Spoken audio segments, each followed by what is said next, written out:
Okay, let's unpack this. We have a financial story that's, well, truly jaw-dropping. The British pound, it's been in what some are calling a free fall. I mean, down almost 10% in value just in the past month.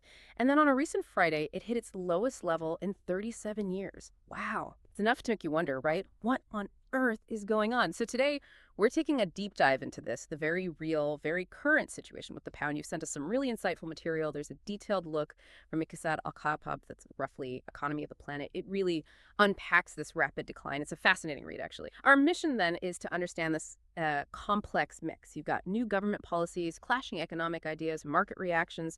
It's all shaking investor confidence. And it could potentially reshape the future for, one of the world's major currencies. Let's get into it. So you mentioned that Friday, the new British government unveiled this 2-year rescue plan. The main goal, they stated, shielding households and businesses from those soaring energy prices. Understandable.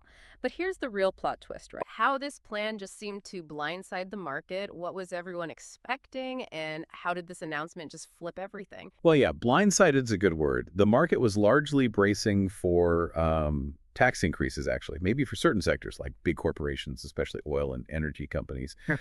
and perhaps more targeted support for lower income households. That seemed logical. Instead, what we got were the largest tax cuts Britain has seen since the early 1970s. So it wasn't just a little different. It was a completely different playbook, really. And these weren't just minor tweaks, were they? These tax cuts. We're talking about measures that seem to primarily benefit wealthier people, like property tax reductions and a big cut to corporate taxes for almost all companies. That feels like a very specific choice, especially in a crisis. Absolutely. Very specific choice. And that's not all. The government was very clear. These plans would be funded through, well, significant borrowing, lots of it. Just the energy support could cost around $60 billion in the next 6 months alone. And overall, Britain might need to borrow something close to $300 billion over the next 5 years, with maybe $190 billion just this year. That's an eye-watering amount of money for any economy, let alone one already feeling the strain. Okay, so borrowing huge sums, cutting taxes during a crisis. On the surface, it seems like a massive gamble. What's the government's thinking here? What's the strategy or belief that justifies such a, well, bold move? And are there obvious arguments against it? Yeah, it is bold. The government's stated aim is pretty clear, though. They want to stimulate the economy. They want to prevent a recession. And just to remind everyone, a recession is usually defined as 2 quarters in a row of weak economic growth. So declining production, rising unemployment, falling incomes, that kind of thing. Their belief seems rooted in a particular economic idea, that government action, government intervention can be good for the economy, that it can lead to positive results, mainly by getting more money into people's hands and encouraging businesses to invest.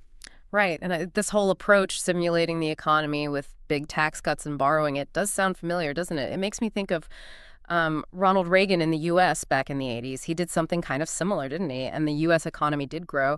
Is that what the current U.K. government under Liz Truss is trying to sort of copy? That Reagan comparison, yes, it comes up a lot. And it certainly seems like something the Truss government is referencing. But, and this is really crucial, is a massive difference, a huge one. Britain today just isn't America in the 1980s in terms of global trust. When Reagan acted, investors had this deep, deep confidence in the U.S. economy, in the dollar. They believed the U.S. could handle the increased borrowing and debt. The U.K. right now, it's dealing with post-Brexit adjustments, ongoing supply chain problems, a global energy crisis. These aren't small things. They're big structural challenges. And it means investors look at UK debt much more cautiously than they looked at U.S. debt back then. That same level of confidence. It's just not there for Britain and the sterling right now. Not at all. Okay. And that brings us, I think, to the core conflict here, the thing that really explains why investors got so spooked. You have this tension, this clash between the new government's fiscal policy or spending and tax plans and the Bank of England's monetary policy, which is all about interest rates. How exactly are these two forces pulling in opposite directions? Exactly. That clash is right at the heart of it, and it creates this tension that markets just hate.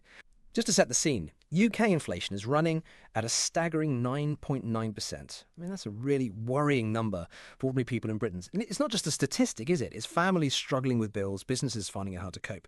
So the Bank of England's job, its strategy, is to fight that inflation. They do that by raising interest rates, currently at 2.25%.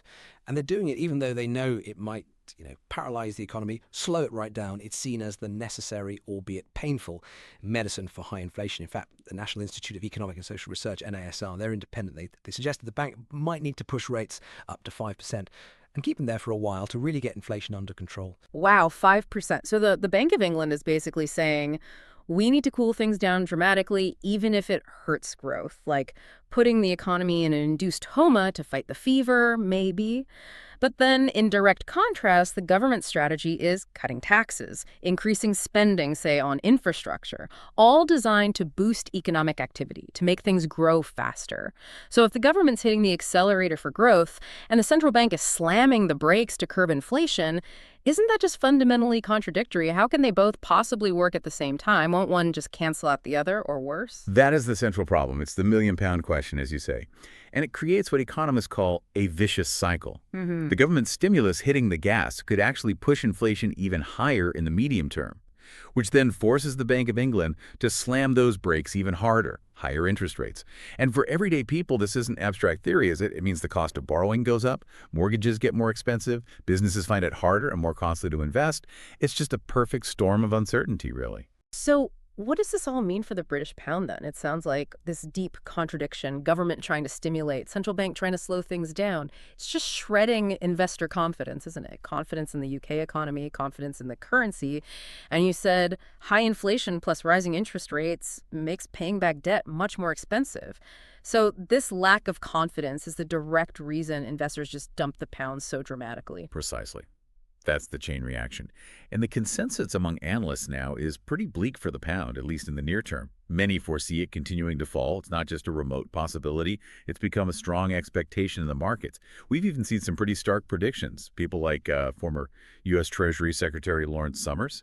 He's openly predicted that the British pound could actually reach parity with the U.S. dollar. So 1 pound equaling 1 U.S. dollar, Right. which would be, well, historic. Almost unthinkable until recently. Parity, wow. And it's not just one voice saying that, is it? You mentioned JP Morgan analysts have also lowered their forecasts for sterling against the dollar, some even down to 1.05. And Bloomberg data showed the probability of the pound hitting parity jumped massively from, 14% to 25% in just 2 days, that Thursday and Friday.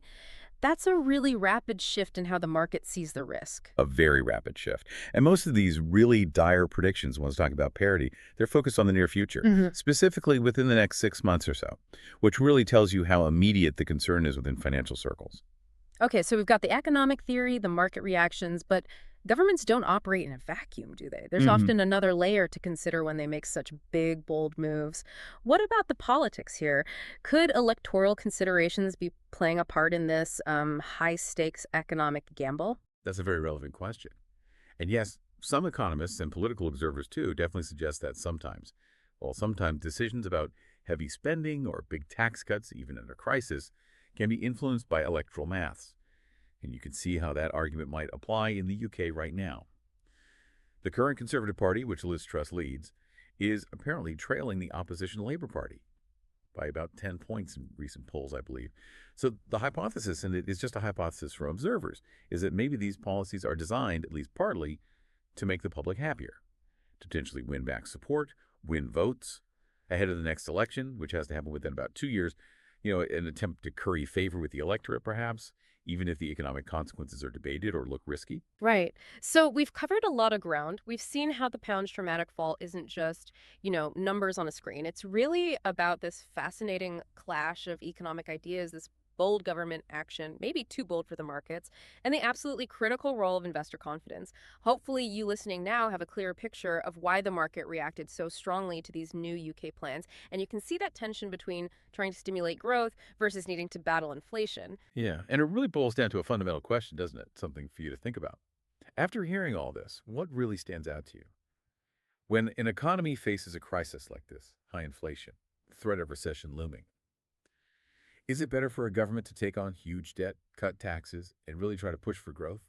Or should the absolute priority be taming inflation, getting prices under control, even if that means deliberately slowing down, maybe even paralyzing the economy in the short term? It's a profound trade-off, isn't it? There's no easy answer.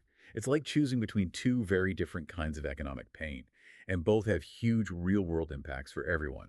It's definitely something worth pondering, these different paths and what they might mean, not just for the UK, but potentially for other economies facing similar dilemmas.